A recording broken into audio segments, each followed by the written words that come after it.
succéserie.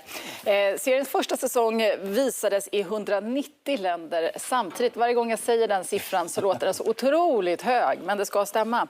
När den visades då på streamingtjänsten Netflix. Och från och med idag så kan man se uppföljningen kring dramatiken på internatskolan Hillerská. Ja. Hur ska det egentligen gå med den förbjudna relationen mellan då kronprins Wilhelm och andra klasseleven, arbetarklasseleven, svårt att läsa ibland det där.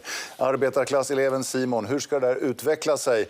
Ja, vi kan väl ta ett smakprov av vad den nya säsongen har att bjuda på. Fan, det gör så ont. Alltså, det kommer gå över.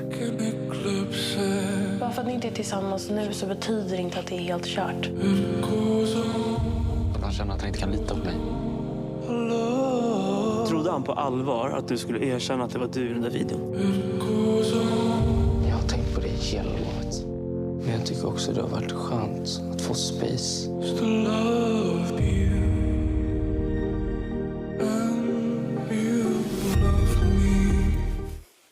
Mycket känslor där. Nu ska vi prata mer om andra säsongen. Omar Rudberg har kommit in i studion. God morgon. God morgon, god morgon. Du spelar ju huvudkaraktären, en av huvudkaraktärerna, Simon. Lisa Ambjörn, god morgon du med. God morgon. Manusförfattare, varit med och skapat den här serien. Hur känns det idag, premiär för säsong 2? Nej, vi är helt lugna, vi är helt coola. Nej, men det känns otroligt. Äntligen. Har det varit en lång väntan? Ja, alltså det är konst både och. Ja. Det är som att tiden går fort och långsamt på samma gång. Vi har hunnit liksom göra en säsong som den förra hade premiär. Och så samtidigt så är det som att det har blivit ett helt nytt liv typ, efter att första kom ut. Ja, och man har ju också så här längtat för att den ska komma ut samtidigt som vi fortsatte jobba på den. Vi har ju suttit i klipprum hur länge som helst och jag har eftersynkat och vi har liksom ständigt jobbat. Liksom. Men nu är det äntligen dags att bara släppa den fri. Men Lisa, jag tänker du som sitter med det arbetet också. Känner du att det blir bättre och bättre eller blir du mer och mer kritisk? Vilket öga har du på processen? Bra fråga. Alltså jag tycker ju mer man lär sig så blir man också bättre på att förstå att man måste vid någon tidpunkt bara ge upp. För att man kan jobba för evigt. Om någon bara lät den fortsätta få betalt och jobba så skulle man göra det och ändra saker in i sista sekund liksom. Men grejen är att det finns också någonting med att ha en tydlig så här, nej men här ska det vara klart. För att då släpper man taget om det, som man hör så. Alltså, och då, det är också att tillåta det att vara sin egen grej. Liksom, och att de som tittar gör ju också sin egen tolkning av det man har gjort ändå. Hur mycket man än jobbar. Så jag skulle säga att man blir bättre och bättre på att förstå att man måste släppa taget. Hörrni, vi måste blicka lite mot det som har hänt. Händer det där i slutet av första och det som vi då hoppas kommer nu då. Den första säsongen slutar ju med att Simon, din karaktär, och kronprins Wilhelm som spelas av Edvin Ryding, ni fick sära på er efter att den här videon då har läckt ut. Väldigt fint avsnitt det där som jag såg om häromdagen ska jag faktiskt säga för att ha det färskt på hornhinnan idag. Inte för att avslöja för mycket nu av det som komma skall, men vad kommer hända här? Utan att avslöja för mycket, vad kommer hända?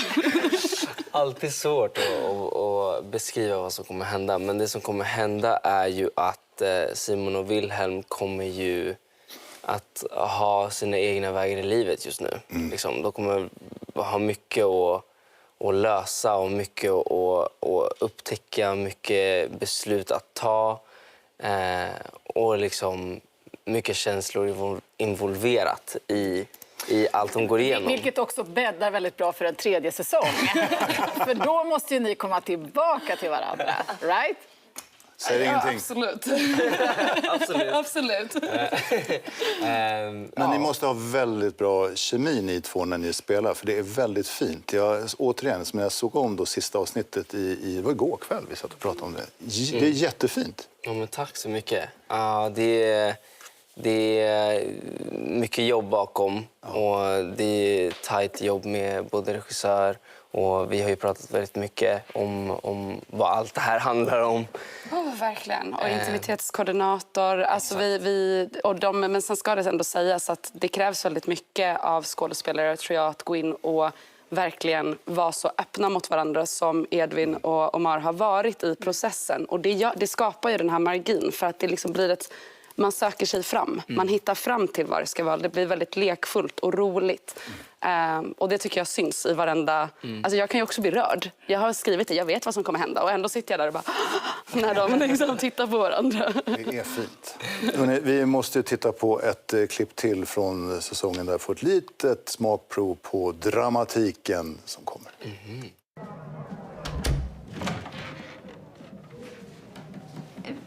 Var ska jag ha mina saker någonstans?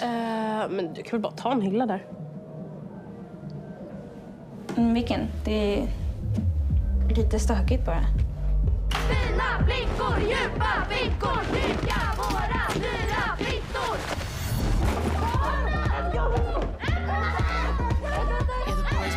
Varmt välkommen till din fucking invigning! Ja, i den här säsongen så gör ju Simons syster Sara en klassresa. I förra säsongen så bodde Sara hemma. Nu har hon fått ett stipendium som gör att hon då kan fått ett rum på Hillerska som hon kan vara där. Hon bor tillsammans med den populära överklasseleven Felice. Hur är det att spegla de här klasskillnaderna, tycker du? Jag tycker det är väldigt intressant, måste jag säga.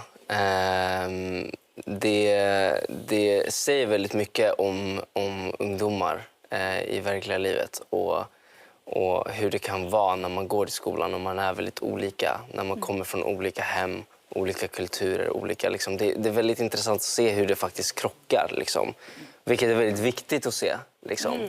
Och berätta, Lisa, hur intresserad är du av den här tematiken? Nej, men det tänker jag är någonting som är konstant pågående i ens liksom analys av livet. Och det ska också sägas att det här tänket kring klass går ju det går ju i alla led av serien. Till exempel så i kostym, vi återanvänder samma kläder. Alltså speciellt då de som är arbetarklassbarnen som inte har liksom de här stora garderoberna och hela tiden kan få nya kläder skickade till av sina föräldrar. Och det har tydligen sånt som tittarna också har fångat upp på. Men man har sina 2 fina tröjor och sin hoodie och sin liksom lilla skjorta och that's it. Och det är jag vet inte, jag tycker att det är den viktigaste diskussionen vi kan ha i den här tiden och på den plats som vi är i världen.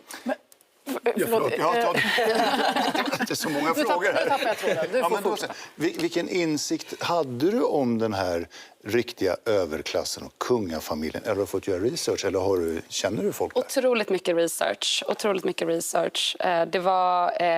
Vi hade flera personer som jobbade med research innan vi ens började med säsong 1. Och för mig var det kanske största momentet var ju att jag inte riktigt hade tänkt på det faktum att vi har ett kungahus innan, tror jag. Alltså det var ingenting som vi pratade om när vi växte upp eller liksom reflekterade över. Och när man började liksom bara titta på hur de här strukturerna har hållit sig vid liv genom århundraden så inser man ju liksom vad det faktiskt innebär för oss som nation. Liksom. Och att vi har fortfarande en stark överklass som påverkar liksom vårt dagliga liv och som äger stora delar av vårt land. Det är superspännande när man väl öppnar upp för det. Hörrni, vi skulle kunna fortsätta prata om det här i evigheter. Omar Rudberg, stort tack för att du kom till studion den här morgonen. Lisa Ambjörn, härligt att se dig också. Och Young Royal säsong 2 kan man alltså se från och med nu på streamingtjänsten Netflix. Vi lämnar över till nyheterna.